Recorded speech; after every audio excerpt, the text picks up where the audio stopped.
Do you notice on the thumbnail? I left a little cut in the middle of the letter. What is for? And what does it have to do with success or failure? I bet you just like me, curious, but also a little worried. But wait a second, let me show you my failed piece first. It stands up all twisted. The stitches are pulled wrong, totally ruined. If I were just hand stitching the bag, this would be never happen. But ever since I started using a sewing machine, I've been running into failures almost every day. So what would you do? Do you ever wonder, is this why most people don't want to buy one? Because once you do, you end up creating brand new problems you have to fix yourself. Here's the real question. If it is painful, why am I still using a sewing machine? Am I crazy? Every time I fail, I realized my hand stitching skills aren't enough. I need a new kind of logic. So let's call it machine thinking. And today, I want to share a simple mindset shift. How to fix a wrapped leather piece using a sewing machine. Along the way, I'll show you a little trick for putting together the leather papping. It saves time and glue. You will see just how much the machine can do. And at the very end, you will also see how it totally ruins me. Why did this happen? Did I do something wrong in the steps?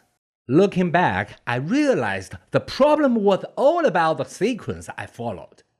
Last time, I stitched the middle opening first. If I had hand stitched it, no big deal. The curve would stay fine. But on the sewing machine, it messed up the whole piece. So this wasn't just a bad luck. It was inevitable. Just because of the step I chose. You could even say my hand stitching habits made me ignore something that seems small.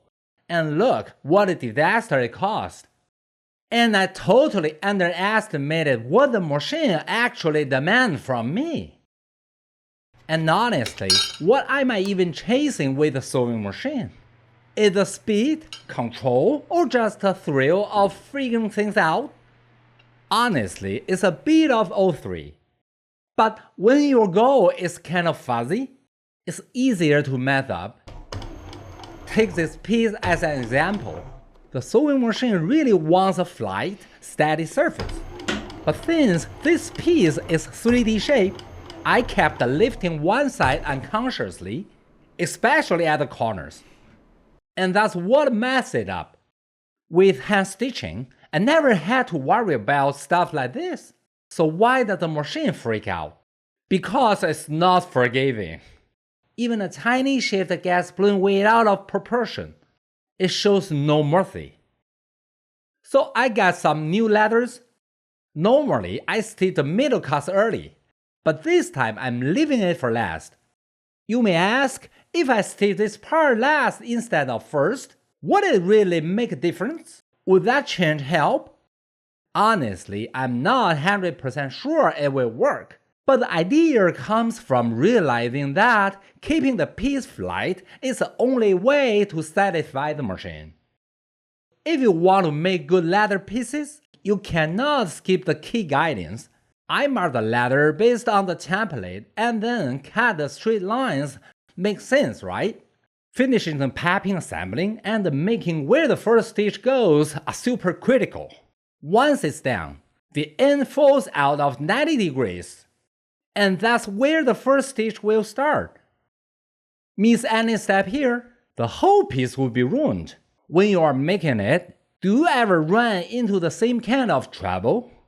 So this is the papping strips I made in the last episode. What used to take 30 minutes now takes only 3, and I didn't even use glue. Today you will see me go through the whole process using the special presser feed already set up on the machine. How it works, how to handle it, all of it step by step. No glue, marks need to line up, stitches have to be straight, edges must match. 4 things all at once. Messed up one and the whole piece will be ruined. Don't you feel that too when you're using the sewing machine? Take the corners for example. You're gonna make little notches. But what if you don't? The machine will tell you itself, game over. And how many should these notches be? Honestly, you don't learn that by actually doing it. Have you ever felt like you are juggling too many things at once? Totally frustrated, yet enjoying it anyway. Now look at it from another angle. You can see how this pressure foot really works. And notice something? I'm not unconsciously lifting the ladder anymore. And if one day you move from hand stitching to a sewing machine, what would you do? Here's my advice. Start with softer leather. Feel the machine. Get used to it. Because soft leather is easier to handle, more forgiving. And it really helps to build your confidence. It matters even more than skill. But a lot of people jump straight into making bags with hard leather and give up. Seriously. You know, tough velvet leather can crush you. I wouldn't suggest it though, especially sewing the piping straight. Every single stitch needs to be aligned perfectly. Don't you think this is what separates a newbie from a pro? But here's the thing, I truly believe that if you are bold enough to try, you will make it. Next up is finishing the piping. Do you think this step will go smoothly? Honestly, have you ever caught yourself saying, I'll deal with it later. I don't even know how to do it.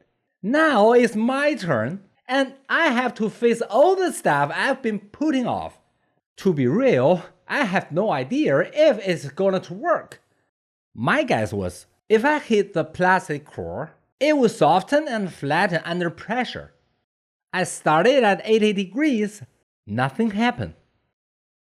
Turn it up a bit, still nothing. So is this material just too hard? Or am I not pushing enough? What would you do in my place?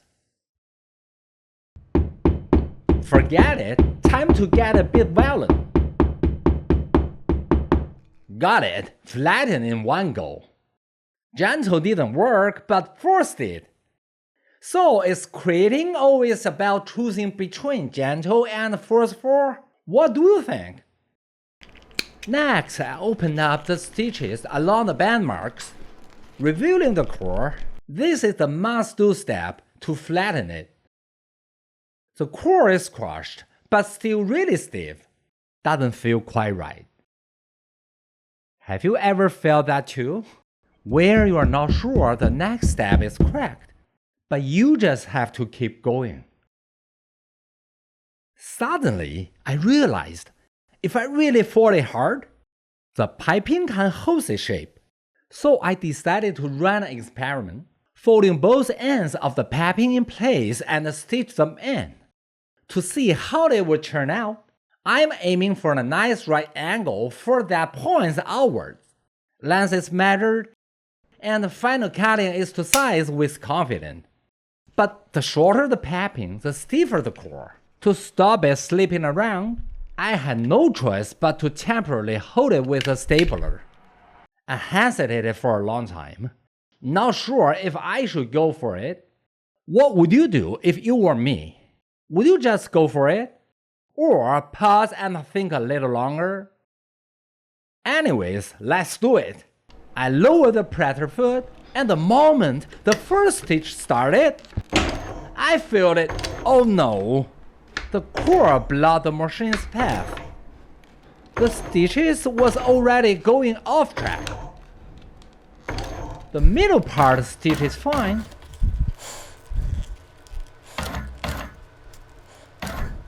But the end, same at the start, the pressure foot just couldn't move properly. Look at this, ugly, right? This old one actually looked better. Just like I said, my guess was right. This core is way too stiff. So if you were me, would you give up and hand stitching it? Should I keep gambling and see it through? We will find it next time, okay? See you.